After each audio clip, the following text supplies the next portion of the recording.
શું તમે જાણો છો કે તમારી મનપસંદ બાલાજી વેફર્સની શરૂઆત ક્યાંથી થઈ?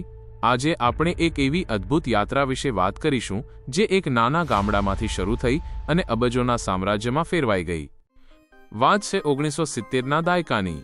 રાજકોટના એક સિનેમા હોલમાં ચંદુભાઈ વિરાણી અને તેમના ભાઈઓ કેન્ટીન બોય તરીકે કામ કરતા હતા. પૈસા ભલે ઓછા હતા, પણ તેમના સપના ઊંચા હતા. તેમણે દરેક નાના મોટા કામને પૂરી લગનથી કર્યું. સિનેમામાં વેફર્સનો સપ્લાય અનિયમિત થયો ત્યારે ચંદુભાઈએ તેને એક તક તરીકે જોયો. તેમણે વિચાર્યું ચિંતા નહીં ચિંતન, અને ઘરે જ વેફર્સ બનાવવાનું નક્કી કર્યું. કૂદી પડોના સિદ્ધાંતને અપનાવીને તેમણે વધારે વિચાર્યા વગર કાર્યવાહી કરી.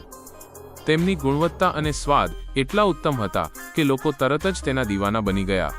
સેલ્સ નહીં, સર્વિસ પર ધ્યાન કેન્દ્રિત કરીને તેમણે ગ્રાહકો સુધી ઉત્તમ પ્રોડક્ટ પહોંચાડી. સાયકલથી શરૂ થયેલી તેમની સફર ધીમે ધીમે મોટરસાયકલ અને પછી આખા દેશમાં ફેલાયેલા વિશાળ નેટવર્કમાં ફેરવાઈ ગઈ. આજે બાલાજી વેફર્સ માત્ર એક બ્રાન્ડ નથી, પરંતુ તે અથાક મહેનત અને અડગ વિશ્વાસનું પ્રતીક છે. આ કહાણી સાબિત કરે છે કે જો તમારી પાસે ધગશ હોય તો કોઈ પણ સપનું અશક્ય નથી.